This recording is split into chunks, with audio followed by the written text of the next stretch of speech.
Hey, how's it going? Chu here, bringing you the NPL Season 6 Week 4 Rapid Fire Recap for Minors. That was my Mega Oshawott impression. It was shit. All my impressions are shit. It's fine. But it's Week 4. Some teams made trades. I'm not really going to go into those because I don't know. I don't feel like going into all of the trades that happened. If you want to see the trades that happened, go check out the coach that made. Go check out the coaches, see what transactions they made for their teams.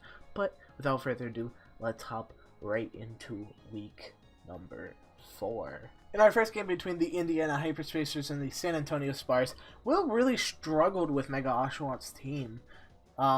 Considering he didn't bring something like DD Zard X, which really did work in with the 6 Mega Oshawott brought.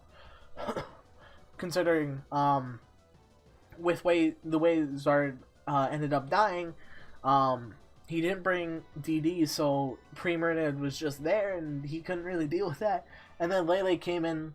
Osh basically sacked Lele to bring in Hallucha versus Mesprit. And Will didn't bring really any way to kill Hallucha, so it ended up just being sort of a body bag for Osh. Considering Will just let his Mesprit stand in front of Hallucha for this many turns and didn't do anything about it. So, yeah, that's all I have to say about this game. So yeah, enjoy the rest.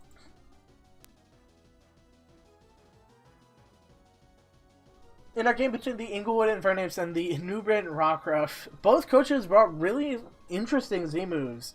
Jason brought a Buginium Z Terrakion, and Clyde brought the Flyinium Z Zeraora, which Zeraora put in so much work this game. Jason really struggled with a lot of Clyde's setup options, such as Staraptor and Zeraora. I feel like Zeraora got all 6 kills this game, honestly. I think it did, because it came in, set up, and Jason didn't have anything to switch into it. Letting his Venusaur down early meant, to the Zeraora itself, meant that he couldn't wall it for late game, so Clyde took very good advantage of that, and 3-0'd with this nice Zeraora set. In our game between the Columbus Baskin and Bootstrap Jackets and the Pittsburgh Empoleons, Andrew was not really able to handle Lux's team all too well.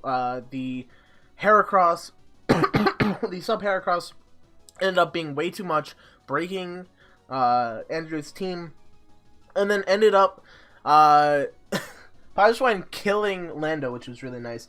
And then his team was just way too weak to Coco, and he didn't have anything left. Lux won this game 3-0 very, very nicely. In our game between the New York Muse and the Linton Pool, Bash and BM had a very long, drawn-out game. It was very obvious, at least to me, I feel, that Bash had the, lead in this game, because Scissor came in and did so much damage. BM didn't really have much for Muck, and this game just ended up being very drawn-out in whittling and breaking their opponent's team. What ended up happening this game was Lottie and Suicune just kept setting up versus BM. And what ended this game was the CM Latios being able to, deal with BM's team. And what lost BM this game, most importantly, was he missed a Meteor Mash into...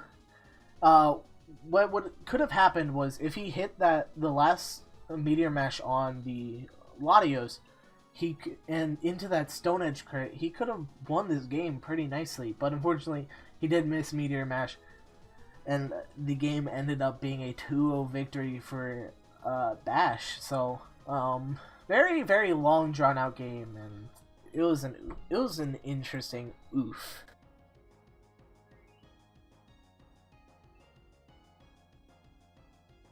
In our game between the Salem Kaiser Volcanions and the St. Louis Blues, D-Train just beat down Horus, honestly. From this perspective, it looks like Horus just struggled way too much. The Flamethrower Aerodactyl was fucking amazing. I really like that deck.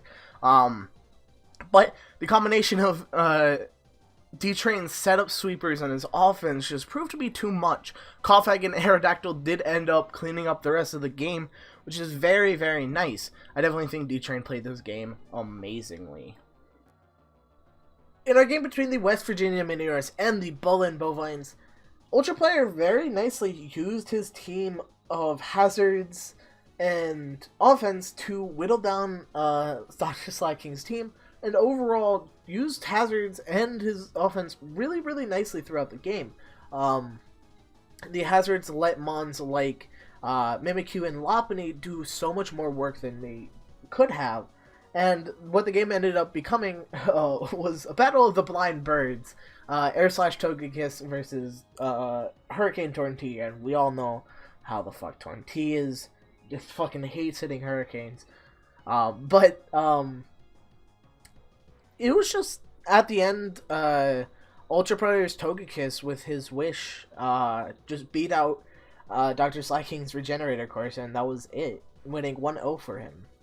In our game between the North Carolina Tyranitar Heels and the Aussie Kangaskhan's, EN used very nicely his offense plus a lot of, status, toxicking the Garchomp, toxicking the toxicking the Porygon, whittling down Parker's team to the point where he just struggled way too much with his team. Considering he couldn't break Clef, he couldn't break a lot of Ian's team, and when it came to that point, he just didn't have anything left for a lot of Ian's offense. So Ian won this game in a very nice 5-0 victory. That's all I have to say about this game. Enjoy watching the rest of it.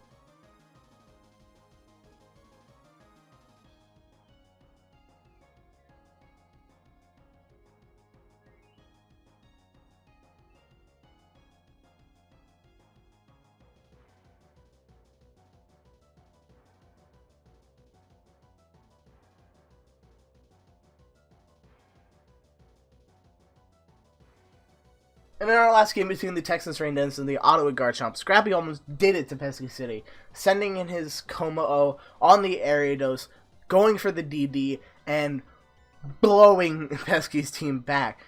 He did miss Rotom's Hydro Pump, although I don't feel like that ended up mattering because Kartana just would come in and kill everything. So, great game to both of them. Alright, let's go. Oh, I'm dying. Let's go over your Week 5 schedule for minors. First up, we have the Indiana Hyperspacers versus Liverpool. The Inglewood Infernape versus the San Antonio Sparks. The Columbus Basculin Blue Stripe Jackets. I'm dying! Versus the New Britain Rockruff. The New York Moose versus the Pittsburgh Empoleons. The Salem Kaiser Volcanions versus the Ottawa Garchomp. The West Virginia Miniors versus the St. Louis Blues. I'm looking forward hella to that game. The North Carolina Tyranitar Heels versus the Bullen Bovines. And last but not least, the Texas Raindance versus the Aussie Kangaskhan's. Hope you all enjoyed your Week 4 Rapid Fire recap, and I'll see you guys next time for Week 5. Goodbye.